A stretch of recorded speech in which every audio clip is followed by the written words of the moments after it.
दोस्तों, वर्तमान समय में हम जिस युग में जी रहे हैं उसे कलयुग कहा गया है। चारों युगों में कलयुग को श्रापित युग कहा गया है। धर्मशास्त्र में भी इस बात का वर्णन है कि जब कलयुग अपने चरम पर पहुंचेगा तब इस धरती से धर्म का नाश हो जाएगा और उस समय भगवान विष्णु कल्कि के रूप में इस धरती पर अवतरित होकर कलयुग का अंत करेंगे और पुनः धर्म युग की स्थापना करेंगे। पर क्या दोस्तों, आप सभी को पता है कि भगवान श्री कृष्ण ने महाभारत काल में बता दिया था कि आने वाला समय यानी कि कलयुग कैसा होगा।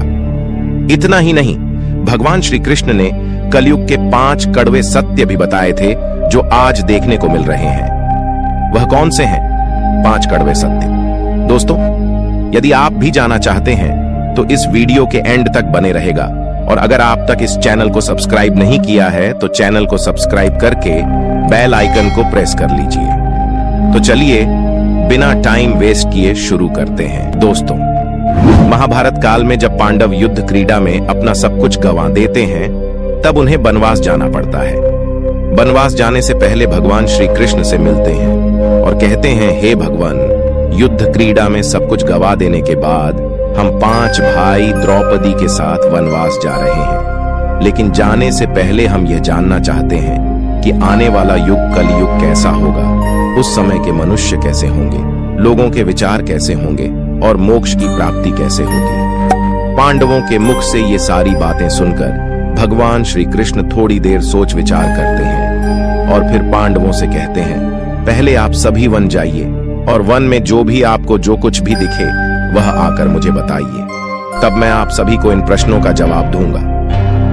अब भगवान श्री कृष्ण के कहे अनुसार 5 भाई वन में चले गए और वन में जो कुछ भी उन्हें दिखाई दिया उसे देखकर वह हैरान हो गए। उन्हें अपनी आंखों पर विश्वास नहीं हो रहा था।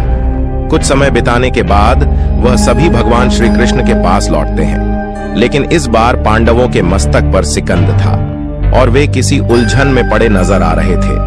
जब भगवान श्री कृष्ण ने उनकी ऐसी दशा देखी तो उनसे रहा नहीं गया और भगवान श्री कृष्ण ने कहा, आप सभी के सोच विचार में मग्न हैं, हमें बताएं, अगर संभव होगा तो हम उसका समाधान अवश्य करेंगे।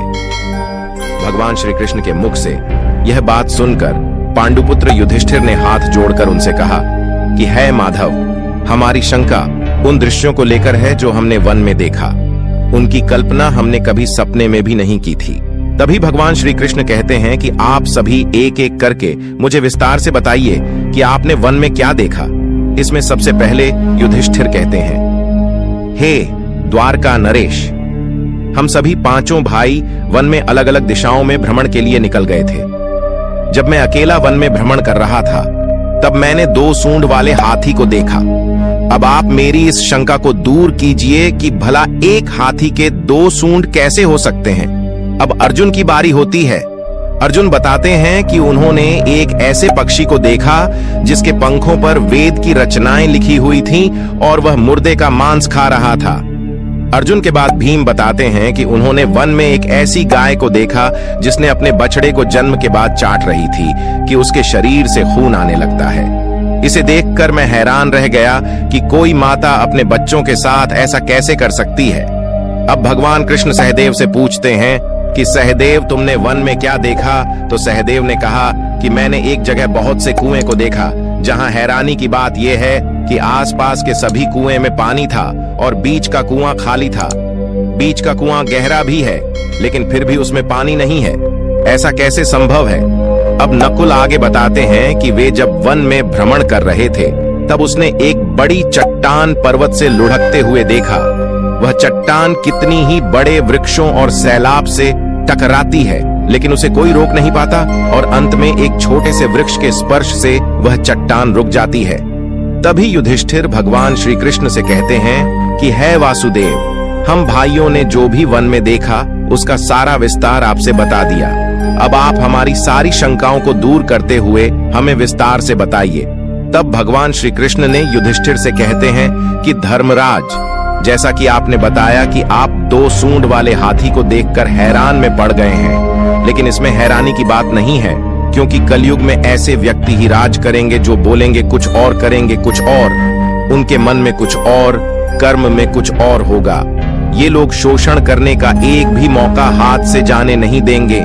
ये बस अपने ही हित की बात सोचेंगे। अब भगवान श्री कृष्ण अर्जुन से कहते हैं कि है पांडुपुत्र अर्जुन, तुमने वन में एक ऐसे पक्षी को देखा जिसके पंख पर वेद की रचनाएं लिखी हुई थीं और वह मुर्दे का मांस खा रहा था। लेकिन इसका मतलब यही है कि कलयुग में ऐसे ही लोग होंगे जो कहने को तो विद्वान ज्ञानी पुरुष कहलाएंगे, किंतु इनका आचरण राक्षसी हो। उनके मन में यही होगा कि जल्दी किसी की मृत्यु हो और उसकी संपत्ति के मालिक खुद बन जाए।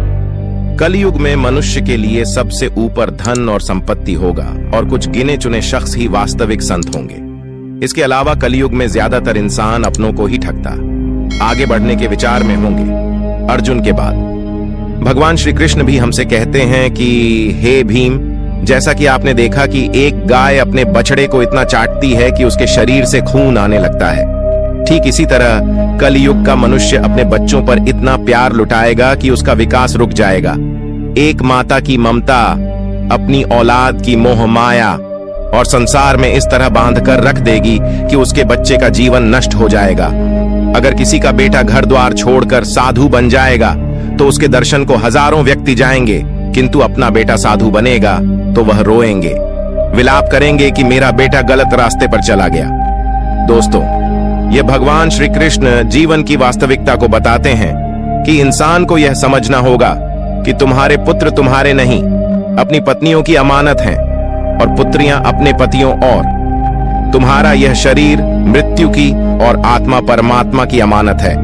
भीम की जिज्ञासा को शांत करने के बाद भगवान श्री कृष्ण सहदेव को कहते हैं कि सहदेव, जैसा कि तुमने वन में देखा कि एक साथ कई कुएं थे लेकिन सिर्फ बीच का कुआं खाली था, इसका मतलब यह है कि कलयुग में धनी व्यक्ति अपनी मन की खुशी के लिए विवाह उत्सवों में धन खर्च करेंगे, लेकिन अपने आसपास किसी गरीब को देखकर उसकी मदद नहीं करेंगे, फिर चाहे वह गरीब उनका सगा ही क्यों ना हो।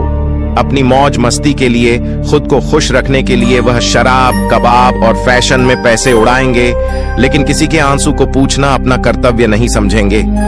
कलयुग में अन्न तो होगा और धनी लोग उसका उपभोग करेंगे, लेकिन गरीब व्यक्ति एक एक दाने के लिए तरसेंगे और ऐसे ही मर जाएंगे।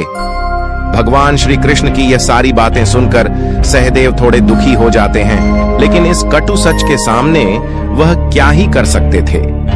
अब भगवान श्री कृष्ण नकुल से कहते हैं कि नकुल, जैसा कि तुमने वन में देखा कि एक बड़ी चट्टान पर्वत से लुढ़कती हुई बड़े बड़े वृक्षों और विशालकाय चट्टानों से टकराती हुई आती है, वह रुक नहीं पाती है, लेकिन एक छोटा सा वृक्ष अपने स्पर्श से ही उसे रोक देता है। इसका मतलब है कि मनुष्य की बुद्धि क्षीण होती जाएगी और उसके जीवन का पतन होगा, लेकिन उसके बदन को एक धन रूपी वृक्ष रोक नहीं पाएगा, पर हरि नाम रूपी एक छोटा सा पौधा व्यक्ति का पतन रोकने के लिए सक्षम होगा।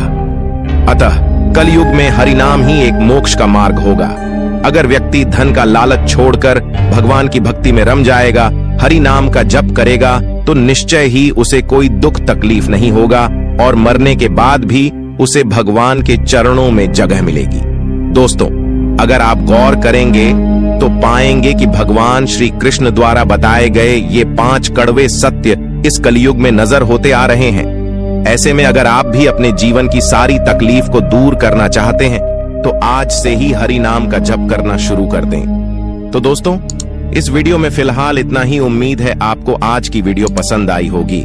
अगर हाँ, तो वीडियो को लाइक करें और इस तरह की और भी जानकारी के वीडियो देखने के लिए चैनल को सब्सक्राइब कर लें।